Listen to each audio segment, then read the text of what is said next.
Good morning everyone, how are you and I hope you are fine. तो class चलो आगे बढ़ते हैं चैप्टर में। देखो यहाँ पे सेकंड पैरे पे आए हुए हैं हम। एज लिखा हुआ है यहाँ पे, एज दे। ठीक है। As they waded through the waters, the scene they witnessed grew more and more macabre. They had to push away many human bodies, men, women, children, and carcasses of dogs, goats, and cattle that the current swept against them as they moved ahead. In every village that they passed, they could barely see a house standing. Prashant now wept out loud and long. He was sure that his family could not have survived this catastrophe. अब देखो, जैसे ये जो प्रशांत है अपने साथियों के साथ आगे बढ़ रहा था, तो उस रास्ते में उन्होंने देखा, जब जिस गांव से वो गुजरे, कि वहाँ पर है ना कोई भी घर है जो सही सलामत नहीं था। पशुओं की जो लाशें हैं, जो कुत्तों की लाशें हैं, वो ऐसे पानी में तैर रही थी। ठीक है। और अब ये देखकर प्रशांत ने अंदाज़ा लगाया कि जो उसकी फैमिली है वो भी नहीं बची होगी इसमें, तो वो ज़ोर ज़ोर से रोने लगा। Eventually, Prashant reached his village, Kalikuda. His heart went cold. Where their home once stood, there only remnants of its roof. Some of their belongings were caught, mangled, and twisted in the branches of trees. These visible above the above the dark water. Young Prashant decided to go to the Red Cross shelter to look for his family. अंततः जो प्रशांत वो अपने घर पहुंचा, कालीकुड़ा, अपने village पहुंचा कालीकुड़ा, और उसने देखा कि जो उसका घर है ना वो टूटा हुआ है। ठीक है। और जो चीज़ें हैं ना वो मतलब मुसी हुई है, आप कह सकते हो। ठीक है। और कुछ और चीज़ें भी उसको मिली, तो वह अपनी फैमिली को ढूंढने के लिए रेड क्रॉस शेल्टर है वहाँ पर वो चला गया। Among the first people he saw in the crowd was his maternal grandmother. Weak with hunger, she rushed to him, her hands outstretched, her eyes brimming. It was a miracle. They had long given him up for dead. अब क्या हुआ कि जो वो है, सबसे पहले कौन मिलता है उसको, जब प्रशांत रेड क्रॉस शेल्टर जाता है तो उसको सबसे पहले अपनी नानी मिलती है। तो ठीक है। और वो बहुत भूख से बहुत ज़्यादा कमज़ोर हो चुकी है। ठीक है। और वो उसके गले लगती है और रोने लगती है। Quickly word spread, and his extended family gathered around him and hugged him tight in relief. Prashant anxiously scanned the mortally battered group, his brother and sister, his uncles and aunts. They all seemed to be there. तो फिर थोड़ी देर में उसके जो family members हैं प्रशांत के, वो उसके पास आ गए। उसके अंकल आंटी सभी, उसके ब्रदर एंड सिस्टर्स, और उसको वो गले लगने उसके गले लगे। ठीक है। तो by the next morning, as he took in the desperate situation in the shelter, he decided to get up a grip over himself. He sensed a deathly grief settled upon the 2,500 strong crowd in the shelter. 86 lives were lost in the village. All the 96 houses had been washed away. It was their fourth day at the shelter.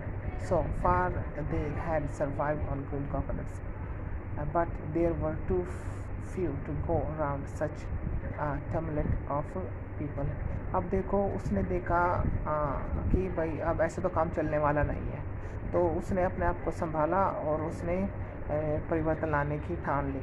उसने देखा कि करीब 2500 लोग हैं जो वो इससे सफ़र हुए हैं, वो इससे पीड़ित हुए हैं, और 96 यानी 96 लोग 96 हाउसेज इसमें ख़त्म हो गए हैं, और जो करीब 86 व्यक्ति हैं जो वो इसमें अपनी जान गंवा चुके थे। ठीक है। तो इसके बाद आगे बढ़ते हैं हम। Prashant, all of 19 years, decided to step in as a leader of his village. If no one else did, he organized a group of youths and elders to jointly pressurize the merchant once again to part with his rice. This time, the delegation succeeded and returned triumphantly, wading through the receding waters with food for the entire shelter. No one cared the rice was already rotting. Branches from fallen trees were gathered to light a reluctant and slow fire, on which he took the rice for the first time in 4 days. The survivors at the cyclone shelter were able to fill their bellies. His next task was to organize a team of youth volunteers to clean the shelter of filth, urine, vomit, and floating carcasses, and to tend to the wounds, the fractures of the many who had been injured. अब क्या हुआ कि प्रशांत ने ना जो जवान लोगों की एक टोली बनाई, ठीक है, ग्रुप बनाया, समूह बनाया, तो वो लोगों की सेवा करने में लग गए. सबसे पहले तो उन्होंने जो एक व्यक्ति था, क्या डेलीगेशन, क्या नाम था उसका, चलो छोड़ो उसको, एक व्यक्ति था, जैसे मान लीजिए बनिया होते हैं गांव में, ठीक है, तो उससे कहा कि वह जो अपना चावल है वो शेयर करे. उसको कहा कि लोग भूखे मर रहे हैं, वह अपना जो उसने स्टोर करके रखा हुआ है चावल वो लोगों में बांट दे, ठीक है. तो उसने वो इस बात में वो अपने इस अभियान में कामयाब रहे और उन्होंने लोगों को चावल बांट दिए. और तो 4 दिनों में उन भूखे लोगों ने पहली बार खाना खाया था. तब तक बेचारे कोकोनट्स वगैरह इसी पर अपना काम चला रहे थे, ठीक है. और फिर वॉलंटियर्स थे जो उसके जो साथी थे, उन्होंने क्या किया, उन्होंने जो शेल्टर है उसको साफ़ करने का निर्णय लिया, ठीक है. और जो पशुओं की जो डेड बॉडीज़ है उसको भी उठाने का उन्होंने निर्णय लिया और घायलों की सेवा करने का भी निर्णय लिया. On the 5th day, a military helicopter flew over the shelter and dropped some food parcels. It then did not return. The youth task force gathered empty utensils from the shelter. Then they disputed the children to lie in the sand left by the waters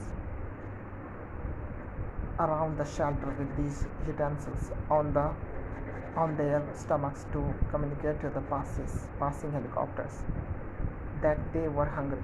The message got through, and after that the helicopter made regular rounds of the shelter, airdropping food and other basic needs.